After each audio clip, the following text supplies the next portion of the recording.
Guys, welcome to my channel. അപ്പോൾ നമുക്കിന്ന് pasta ഉണ്ടാക്കാം കേട്ടോ. അപ്പോൾ അതിന് വേണ്ടിയിട്ട് ഇതിനകത്തേക്ക് നമ്മൾ പാസ്ത ഇട്ട് കൊടുക്കാം. ആവശ്യത്തിനുള്ള പാസ്ത ഇട്ട് കൊടുത്തതിന് ശേഷം നമ്മൾ അതിലേക്ക് വെള്ളം ഒഴിക്കണം കേട്ടോ. വെള്ളം ഒഴിച്ച് നമുക്ക് വേവിക്കാൻ വെക്കണം. നമുക്കിത് വെന്ത് വരുമ്പോഴത്തേക്കിനും നമുക്ക് അതിൻ്റെ സോസൊക്കെ റെഡിയാക്കണം കേട്ടോ. അപ്പോൾ ഇതുപോലെ വെന്ത് വരുമ്പോഴത്തേക്ക് നമുക്കിത് സോസ് റെഡിയാക്കാം. സോസ് റെഡിയാക്കാൻ വേണ്ടിയിട്ട് ഒരു പാൻ എടുക്കാം.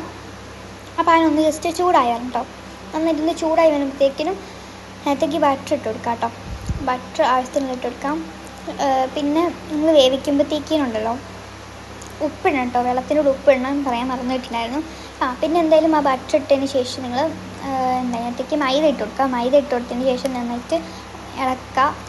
ജസ്റ്റ് മിക്സ് ചെയ്തിട്ട് നമ്മൾ പാൽ ഒഴിക്കുക കേട്ടോ. ആവശ്യത്തിനുള്ള പാൽ ഒഴിക്കുക. പിന്നെ നെക്സ്റ്റ് നമുക്ക് പാസ്ത സോസ് ഒഴിക്കാം. അതിന് ശേഷം അത് നന്നായിട്ടൊന്ന് മിക്സ് ചെയ്ത് ഇളക്കി യോജിപ്പിക്കുക കേട്ടോ. അതിനുശേഷം ഞാൻ കുരുമുളക് പൊടി ഇടാം കേട്ടോ. അതിനുശേഷം അതും നന്നായിട്ട് മിക്സ് ചെയ്തെടുക്കാം. അതിനുശേഷം നമുക്ക് ഇടേണ്ടത് ചില്ലി ഫ്ലേക്സ് ആണ് ഗൈസ്. അങ്ങനെ ചില്ലി ഫ്ലേക്സും ഇട്ട് കൊടുക്കാം.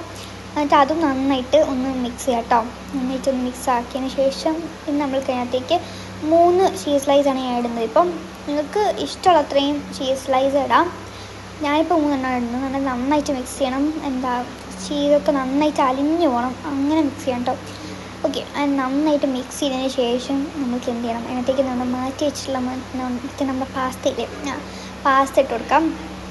നല്ല വെന്തൊന്ന് പാസ്ത ഇട്ട് കൊടുക്കാം കേട്ടോ.